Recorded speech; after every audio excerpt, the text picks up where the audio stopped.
조금 전 보신 것처럼 오늘 한미 정상회담이 열렸습니다. 조금 전 두 정상이 공동 성명을 발표하고 기자회견도 가졌는데요. 여기서 윤석열 대통령은 북한의 핵 공격에 대비한 다양한 방식의 연합훈련을 논의해 나가겠다고 밝혔고, 바이든 대통령은 미국을 신뢰하지 않는 건 좋은 선택이 아니라며 안보뿐 아니라 경제도 미국과 가장 긴밀히 협력해야 한다고 강조했습니다. 특히 대만 해협 문제 등을 거론하며 중국을 견제하는 듯한 모습도 보였는데요. 먼저 이 소식부터 이지은 기자가 보도합니다. 두 정상은 한미동맹을 군사적인 것 그 이상으로 규정했습니다. 윤석열 대통령은 한미 관계를 글로벌 포괄적 전략동맹으로 발전시키기로 했다고 밝혔습니다. 자유민주주의와 인권이라는 보편적 가치를 공유하는 국가들의 연대를 통해서 극복할 수 있습니다. 그리고 한미 동맹은 그러한 연대의 모범입니다. 두 정상은 특히 경제안보에서 협력을 강화하겠다고 했습니다. 두 나라는 상설 채널을 만들어 경제안보 대화를 하기로 했습니다. 또 새로 출범하는 경제안보 협의체인 인도태평양 경제 프레임워크도 활용하기로 했습니다.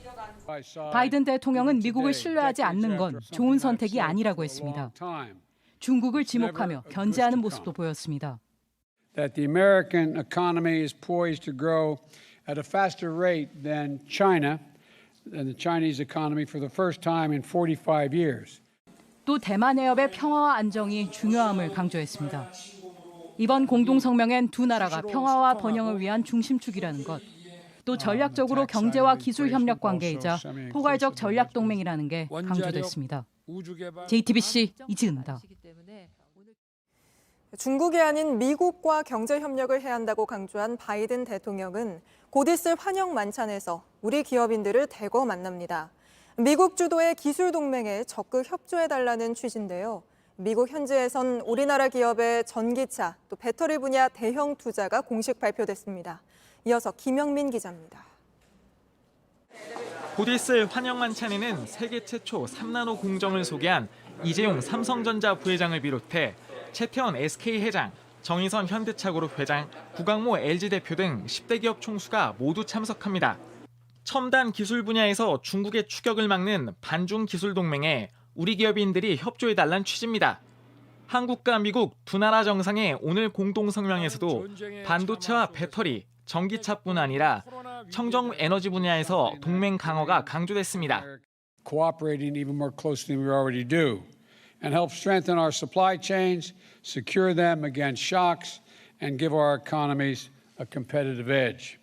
반도체에 이어 전기차에서도 두 나라의 결속은 뚜렷해지기 시작했습니다. 현대자동차는 오늘 새벽 미국 남부 조지아주에 총 6조 3천억 원을 투자해 전기차와 배터리 공장을 설립한다고 공식 발표했습니다. 바이든 대통령은 내일 2박 3일 한국 방문을 마무리하기 전 정의선 현대차그룹 회장을 따로 만나기로 했습니다. 바이든 대통령이 기술 동맹을 상당히 염두에 두고 하는 행보가 아닌가. 안미 경중이 통하던 회색 지대는 더 이상 존재하지 않는다라고 하는 거죠. 윤석열 대통령 역시 경제 분야에서도 미국과의 동맹 강화를 강조했습니다. 새 정부가 미국 주도의 기술 동맹에 적극 동참함에 따라 중국의 반발은 피하기 어려울 전망입니다. JTBC 김영민입니다. 큰 관심을 모은 의제 중 하나, 대북 정책이었죠. 눈에 띄는 건 한미 연합훈련을 강화하는 협의를 시작하기로 했다는 겁니다. 한미 두 정상은 한반도 비핵화를 목표로 고위급 협의체를 다시 가동한다고도 했습니다. 이 내용은 박병현 기자입니다. 비핵화 문제에 대해선 양국의 이견이 없었습니다. 두 정상은 북한의 완전한 비핵화라는 공동의 목표를 재확인하였습니다. 한미 동맹을 기초로 해 대북 억제력을 더 강화해 나가겠다는 겁니다. 바이든 대통령님은 굳건한 대한 방위 및 실질적인 확장 억제 공약을 확인해 주었습니다. 북한과의 대화의 문은 열려 있다고도 강조했습니다. 북한이 실질적인 비핵화에 나선다면 국제사회와 협력하여 북한 경제와 주민들의 삶의 질을 획기적으로 개선할 수 있는 담대한 계획을 준비할 것입니다. 공동선언문엔 빠른 시일 내에 고위급 확장 억제 전략 협의체를 다시 가동한다는 내용도 담겼습니다. 전략협의체는 한미 외교 국방당국이 2대2 회담 형태로 대북 억제 방안을 논의하는 협의체입니다. 2016년 10월에 만들어졌지만 2018년 1월 두 번째 회의 이후엔 열리지 않고 있는 사실상 유명무실화된 상태였습니다. 한미 연합훈련의 범위나 규모를 확대하기 위한 대화도 시작합니다. 한미 연합 방위 태세의 핵심인 연합훈련을 확대 강화하기 위한 협의를 개시하고 한미가 북한 정책에 대해 구체적인 계획을 내놓은 배경엔 최근 북한의 상황과 관련이 큽니다. 앞서 국정원은 지난 19일 북한이 7번째 핵실험 준비를 끝내고 시기를 저울질하고 있다고 국회에 보고한 적이 있습니다. 북한이 조만간 대륙간 탄도미사일급의 미사일을 발사할 가능성이 높다는 예상도 나오고 있는 상황입니다. 실제 미국 백악관 관계자는 북한 도발에 따른 억지력과 방위력을 제공하고 어떠한 위협 상황에서도 단호히 대처해 나갈 것임을 알리는 것이 이번 방문의 핵심 목적이라고 말한 적이 있습니다. 한미 두 정상은 내일 오산 미 공군기지에 있는 항공우주작전본부를 찾아 장병들을 격려할 예정입니다. JTBC 박병현입니다. 네, 그럼 지금은 어떤 일정이 소화되고 있는지 한미 정상회담이 진행된 용산 대통령실 가보겠습니다. 자, 김태형 기자, 공동 기자회견이 끝이 났고 그러면 양국 정상은 지금은 뭘 하고 있습니까? 네, 공동 기자회견은 1시간 전쯤 끝났습니다. 양국 정상은 지금은 서울 모처에서 각자 휴식을 취하고 있는 것으로 전해지고 있습니다. 이후 저녁 7시쯤 국립중앙박물관에서 윤석열 대통령 주재의 공식 환영 만찬에 참석합니다. 한미 정상회담은 당초 오후 3시쯤 끝나 3시 반부터 공동 기자회견을 갖기로 했는데 예정보다 50분 정도 지연이 됐습니다. 한미 정상은 5층 집무실에서 엘리베이터를 타고 지하 1층으로 이동해 회견장에 나란히 입장을 했고 윤석열 대통령 그리고 바이든 미 대통령 순서로 이번 정상회담에 대한 소회와 결과, 평가를 말했습니다. 공동 성명 합의문은 별도 서면으로 제공됐습니다. 예, 아까 기자회견을 보니까요. 기자단 질의응답이 그렇게 길게 이어지지는 않은 것 같습니다. 그건 이유가 있습니까? 네, 이 양국 정상의 모두 발언이 있고 곧바로 한미 기자단의 질의응답이 이어졌습니다. 당초 한미 기자가 각각 2명씩 총 4개의 질문을 하고 상대국 정상에 대해선 질문하지 않기로 했었습니다.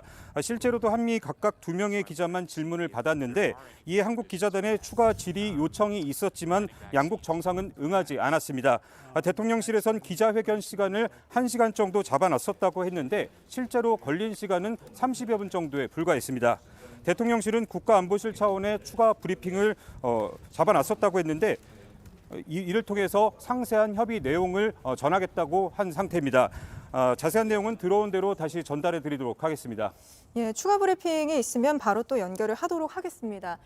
그리고 또 윤석열 대통령이 바이든 대통령과 거의 모든 부분에서 생각이 일치한다고 느꼈다, 이런 말도 했는데요. 회담 분위기도 역시 화기애애했다고 보면 될까요? 네, 대체로 화기애애한 분위기 속에서 진행이 된 걸로 전해지고 있습니다. 윤석열 대통령이 기자회견에서 회담 분위기를 언급했었는데요.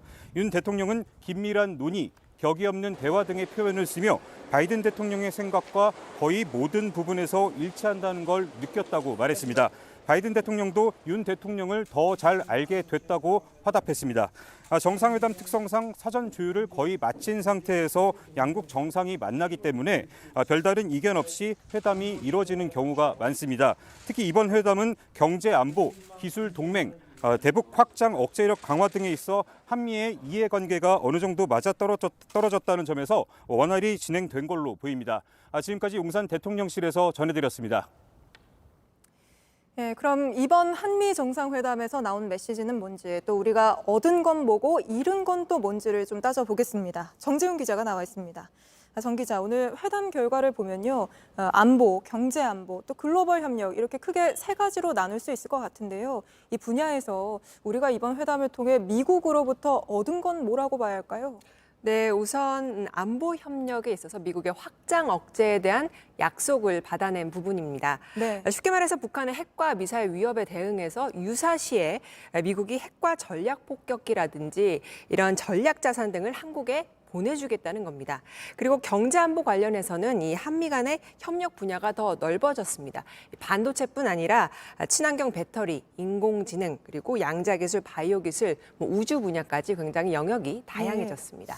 공동선언문 자체를 보면 뭐 그거는 한미가 공동으로 채택을 한 거겠지만 결과적으로 놓고 봤을 때는 약간 두 정상의 우선순위는 좀 달랐던 거 아닌가 이런 생각도 들더라고요. 맞습니다. 이 순서를 보면 알 수 있는데요. 윤 대통령이 먼저 발표를 했는데 윤 대통령이 발표할 때 북한에 대한 안보 협력 문제를 가장 먼저 언급했습니다. 예. 그리고 바이든 대통령이 발표를 할 때는 이 북한 문제를 언급하기에 앞서서 중국을 견제하는 발언을 먼저 내놨습니다.